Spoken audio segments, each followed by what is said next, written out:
नमस्कार दोस्तों, आप सभी का हमारे यूट्यूब चैनल पर स्वागत है। आज हम लोग जानने वाले हैं कॉम्बिफ्लाम सिरप का कंपोजिशन क्या है, इसका यूज क्या है, इसका डोज क्या है और इसका साइड इफेक्ट क्या है।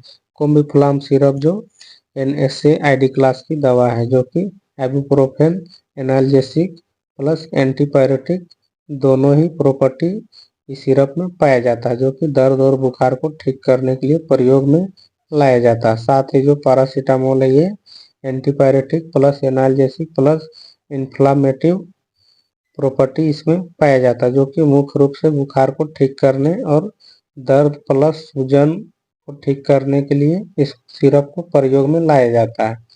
सबसे पहले जानते हैं सिरप का कंपोजिशन क्या है। देखिए दोस्तों, अगर आप हमारे यूट्यूब चैनल पर पहली बार आए हैं तो इस चैनल को जरूर सब्सक्राइब करें और बेल आइकन का बटन जरूर दबाएं, ताकि इस चैनल पर मेडिसिन से रिलेटेड वीडियो जितने भी अपलोड हो सभी का नोटिफिकेशन आप तक पहुंच जाए और इसी तरह से मेडिसिन से रिलेटेड जानकारी आपको मिलती रहे। चलिए जानते हैं कंपोजिशन।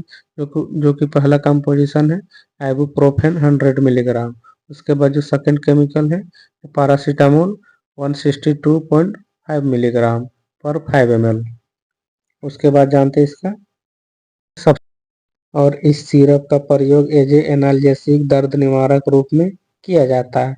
यदि किसी बच्चे को चोट लग गई हो और सूजन और दर्द हो रहा है, तो उस स्थिति में यह Combiflam syrup ibuprofen plus paracetamol को देकर उसे ठीक किया जाता है।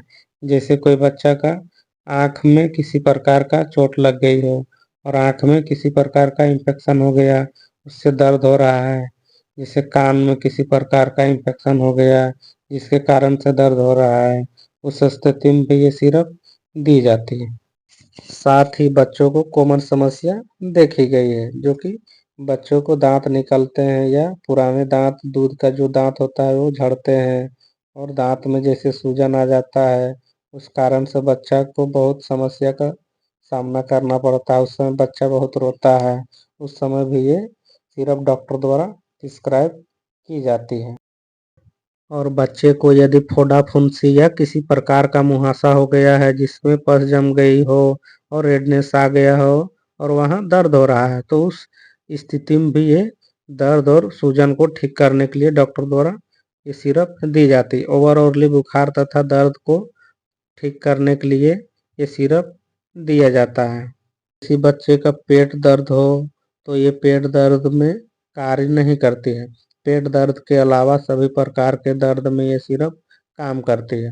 और यदि किसी बच्चे का बुखार के लिए ये सिरप दिया गया है और उस बच्चे का बुखार नहीं उतर रहा है, तो उस स्थिति में क्या किया जाए।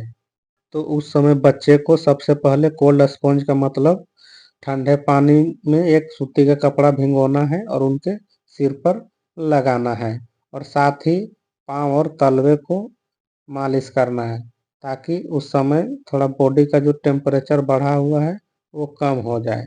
उसके बाद ये सिरप दे तो तुरंत जो बुखार है वो तुरंत उतर जाता है। अगर इससे भी बुखार नहीं उतर रहा है तो आपको तुरंत हॉस्पिटल जाना चाहिए और आपको पेडियाट्रिक डॉक्टर से मिलकर अपना समस्या का समाधान करना चाहिए। उसके बाद जानते हैं ये सिरप का साइड इफेक्ट क्या है। देखिए दोस्तों, ये सिरप का मोस्ट कॉमन साइड इफेक्ट है, जो कि उल्टी तथा मतली हो सकती है, या दस्त बच्चे में लग सकती है, पेट में दर्द हो सकता है या पेट का फूलना या पेट में जलन जैसा समस्या हो सकती है। अगर ये संकेत आपको मिल रहा है तो इस सिरप को तुरंत देना बच्चे को बंद करें और तुरंत नज़दीकी डॉक्टर से मिले, ताकि इस सिरप की जगह में कोई दूसरा और सिरप डॉक्टर दें। उसके बाद जान लेते हैं इसका डोज के बारे में। 1 महीना से लगाकर 12 साल का जो बच्चे हैं उस सभी में ये सिरप दिया जा सकता है। सब में इनकी डोज अलग अलग होती है। कितने डोज होती है चलिए हम जान लेते हैं। आइबुप्रोफेन प्लस पैरासीटामोल, पहले ये दोनों का सेपरेट डोज जान लेते हैं। सबसे पहले जानते हैं आइबुप्रोफेन का पर केजी डोज होती है 4 मिलीग्राम से लेकर 10 मिलीग्राम प्रति किलोग्राम पर डोज होती है। उसके बाद जानते हैं पैरासीटामोल 10 मिलीग्राम से लेकर 15 मिलीग्राम प्रति किलोग्राम पर डोज दी जाती है। अगर इसको आसान भाषा में समझा जाए तो जैसे 10 किलो का बच्चा है तो उसको 2.5 ml OD यानी दिन भर में एक बार दिया जा सकता है। अगर दर्द ज़्यादा है और बुखार ज़्यादा है तो उसको बीडी यानी दिन भर में 2 बार भी देते हैं। अगर सिम्टम्स के हिसाब से डॉक्टर किसी किसी में टीडीएस भी चलाते हैं यानी दिन भर में 3 बार दिया जाता है। अगर आप हमारे यूट्यूब चैनल पर पहली बार आए हैं तो हमारे चैनल को ज़रूर सब्सक्राइब करें और बेल आइकन का बटन ज़रूर दबाएं ताकि इसी तरह से मेडिसिन की जानकारी आपको मिलती रहे। चलिए मिलते हैं नेक्स्ट वीडियो में।